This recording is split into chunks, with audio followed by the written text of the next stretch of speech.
వచ్చు. నేరుడు ఎలక్షన్లో మీ బిడ్డకు ఓటు వేయని వారిని కూడా మీ బిడ్డ ఈరోజు ఒకటే అడుగుతా ఉన్నాడు. మీ బిడ్డ నేరుడు ఎలక్షన్లో మీ బిడ్డకు ఓటు వేయని వారిని కూడా మీ బిడ్డ ఒకటే అడుగుతా ఉన్నాడు. ఈరోజు రాష్ట్రంలో జరుగుతూ ఉన్నది కులాల మధ్య యుద్ధం కాదు. ఈరోజు రాష్ట్రంలో జరుగుతూ ఉన్నది క్లాష్ వార్ అనేది గుర్తుపెట్టుకోమని కోరుతా ఉన్నా. ఈరోజు పేదవాడు బాగుపడాలన్నా, పేదవాడి భవిష్యత్ మారాలన్నా ఈరోజు మీ ఓటు ఎంత అవసరమో ప్రతి ఒక్కరూ గమనించమని కోరుతా ఉన్నా. ఈరోజు మీ మనందరినీ కూడా ఒకటే కోరుతా ఉన్నా.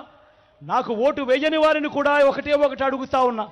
మీ ఇంటికి పోండి, మీ భార్యలతో కూర్చోండి, మీ ఇంట్లో ఉన్న మీ అవ్వాతాతలతో కూర్చోండి, మీ పిల్లలతో సైతం మాట్లాడండి, అందరితో మాట్లాడండి.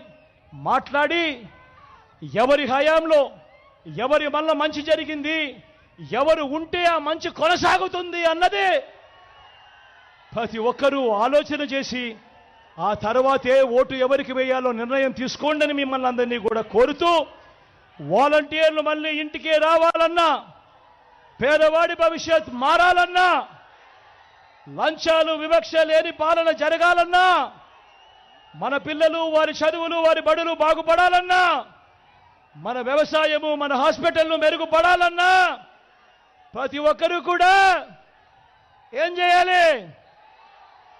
రెండు బటన్లు